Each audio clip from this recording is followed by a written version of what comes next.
বেশ চমক দিয়েই ঘোষিত হলো বাংলাদেশ বনাম নেদারল্যান্ডস সিরিজের ম্যাচ অফিসিয়ালদের তালিকা।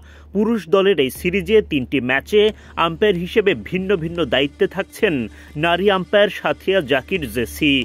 এমনকি পুরুষ আম্পায়ারদের ভুল শুধরে দেওয়ার টিভি আম্পায়ারের দায়িত্বেও দেখা যাবে এই নারীকে।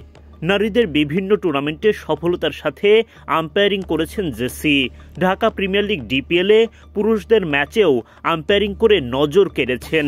সেই সাফল্যের ধারাবাহিকতায় এবার বাংলাদেশি নারী আম্পায়ার সাথিয়া জাকির জেসিকে দেখা যাবে পুরুষ দলের আন্তর্জাতিক টি-20 সিরিজে।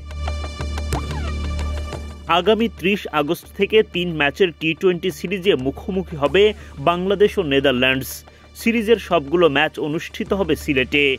টাইগারদের হোম সিরিজে ম্যাচ অফিসিয়ালদের তালিকায় দেশিদের ছড়াছড়ি।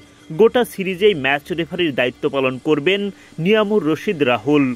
জাতীয় দলের সাবেক এই তারকা এখন ম্যাচ রেফারি হিসেবে সফলতার সাথে দায়িত্ব পালন করে যাচ্ছেন। ৩০ আগস্ট বাংলাদেশ বনাম নেদারল্যান্ডস সিরিজের প্রথম টি-20তে ফিল্ড আম্পায়ার হিসেবে দায়িত্ব পালন করবেন তানভীর আহমেদ ও মোরশেদ আলী খান। এই ম্যাচে টিভি আম্পায়ারের দায়িত্বে থাকবেন আরেক অভিজ্ঞ দেশি আম্পায়ার মাসুদুর রহমান মুকুল। আর চতুর্থ আম্পায়ারের দায়িত্ব থাকবে আলোচিত সাথিয়া জাকির জেসির কাঁধে।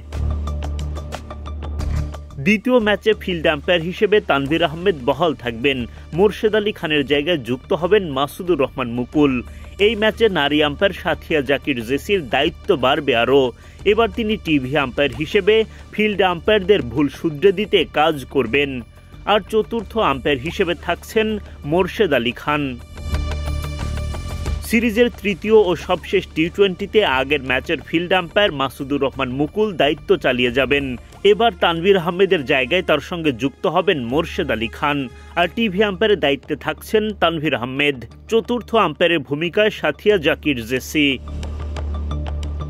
আগামী ৩০ আগস্ট এই সিরিজের প্রথম টি-20 মাঠে গড়াবে সন্ধ্যা ৬টায়। ১ সেপ্টেম্বর একই সময়ে দ্বিতীয় ও ৩ সেপ্টেম্বর তৃতীয় টি-20 অনুষ্ঠিত হবে। সিরিজের সবগুলো ম্যাচই গড়াবে সিলেট আন্তর্জাতিক স্টেডিয়ামে।